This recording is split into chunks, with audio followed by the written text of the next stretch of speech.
Hey everyone, I got a surprise for all of you. So this is the Emax Tinyhawk S. The original Tinyhawk, it was met with great reception. It flew great, but the only thing that people complained about that was that it was only one S. So this one goes up to 2S, but from what I know, it still flies great on 1S, and just the 2S is just like a bonus. So I have only flown a 5-inch and from 5-inch and then go straight into the tiny hoop category, the brush category. This is going to be my first brushless drone. So how is the experience going to be for someone who's never flown a brushless drone? How is the Tinyhawk S going to perform? Stay tuned and let's check it out.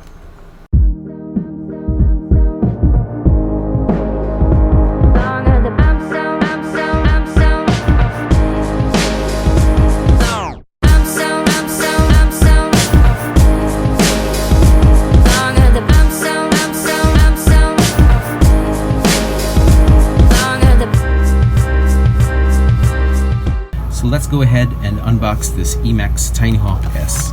So first of all, of course, you get your this Emax Tinyhawk S.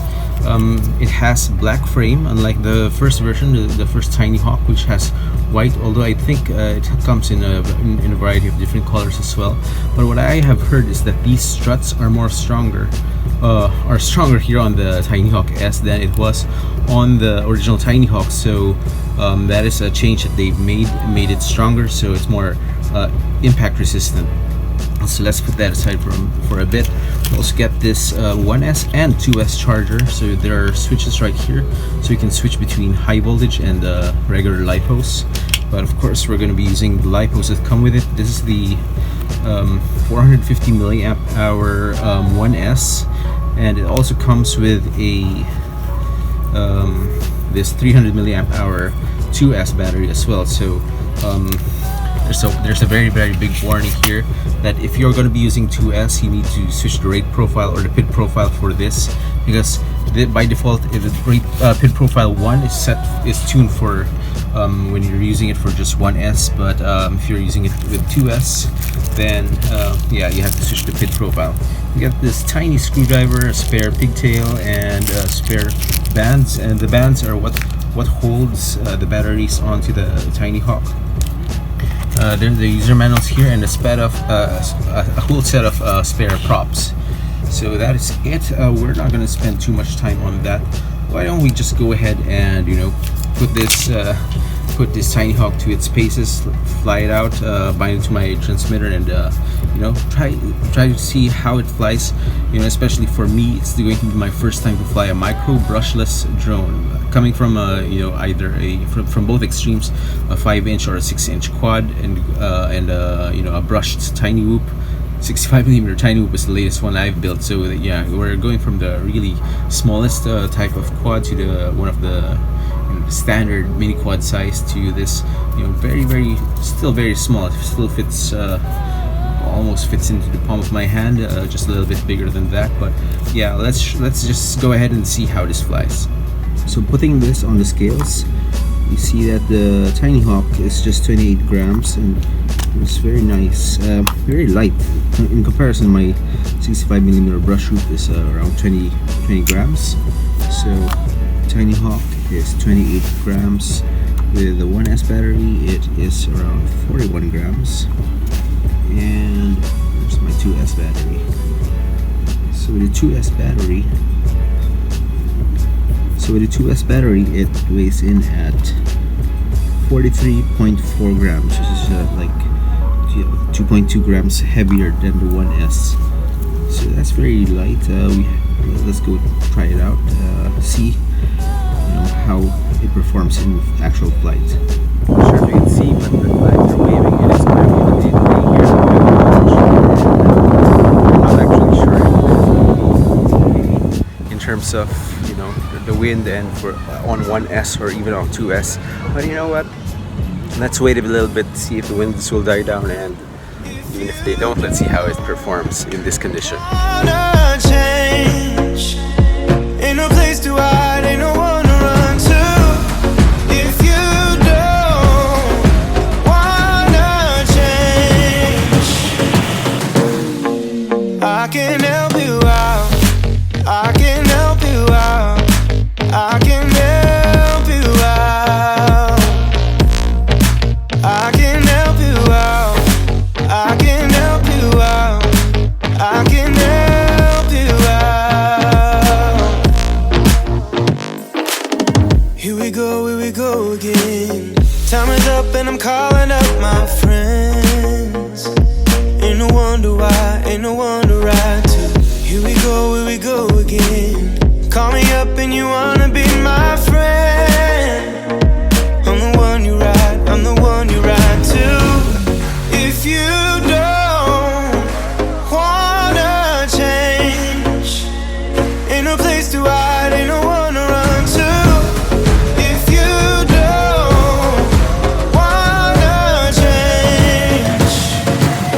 Look, if you don't wanna change, ain't no place to hide, ain't no one to run to.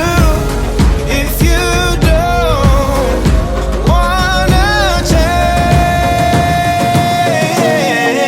I can help you out. I can help you out. I can help you out. I can help you out. I can help you out. I can help you out. Nung uno ko kasi siyang na-try, nakaset yung pit profile niya sa 2. So, pangit yung lipad, pangit yung performance ng quad. Pero nung itong huling try namin, tama na siya na for 1S. Ang ganda, sobrang sakto nung mga balik niya sa rolls.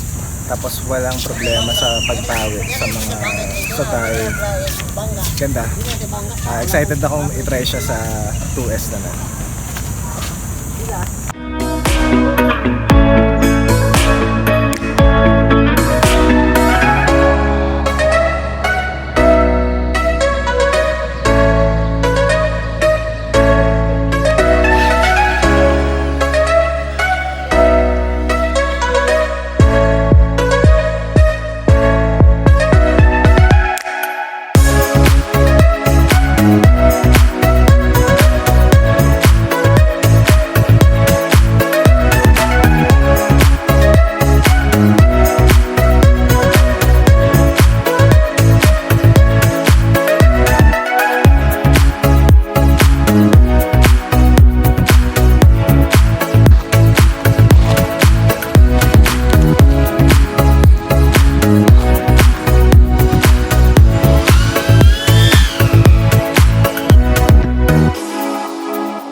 So I'm here right now at UP. Unfortunately, my buddy Dennis couldn't be here right now to test out the 2S, but yeah, it was a really good flight. From my perspective, as someone who flies, you know, a 5-inch and the whoop and nothing in between, this is my first micro brushless quad, and it felt really locked in. Again, this is from my perspective. I haven't flown any of the beta FPV micro quads or the Modulus 7s, but this Tinyhawk S at least, you know, it felt really locked in. It felt like I was flying a simulator. almost. So at 1S or even at 2S, 2S gave me a lot of power. As you can see, you're probably gonna see in the footage. Yeah, I was doing some acro maneuvers, and when rolling the Tinyhawk S, it really feels locked in. There's no bounce. There's no when you stop the sticks, it stops right dead center, right? So it really felt lucky. It really flew great. So I think this flies even better than some of my 5-inch. But again, I think the key advantage of the Tinyhawk S is its weight at only 40 to 43 grams, depending if you have a 1S or 2S battery. This flies really great. And another plus is that I was able to fly with even around people. So that's something that I could never do when I was flying with my 5-inch quads. But this one with its first of all, it's small, it's lightweight, and with all of these ducts giving ample protection, you really don't have to worry about if you accidentally hit a person, it's not going to hurt that person a lot, at least. Yeah, that's really a great. This Tinyhawk S is really great. Whether you're a beginner or someone who is a little bit more experienced in flying quads, this Tinyhawk S will not disappoint. So that is my review of the Tinyhawk S. I hope you enjoyed this video, and as always, click on that like button if you like this video. Click on the dislike if you didn't. Make sure you're subscribed to this channel so that you're kept up to date with my future videos. Maybe hit the bell button as well. Alright, so as always, keep building and keep flying, and I will see you next time. So I've only been flying, like a 5-inch drone or a Bluetooth. Bluetooth.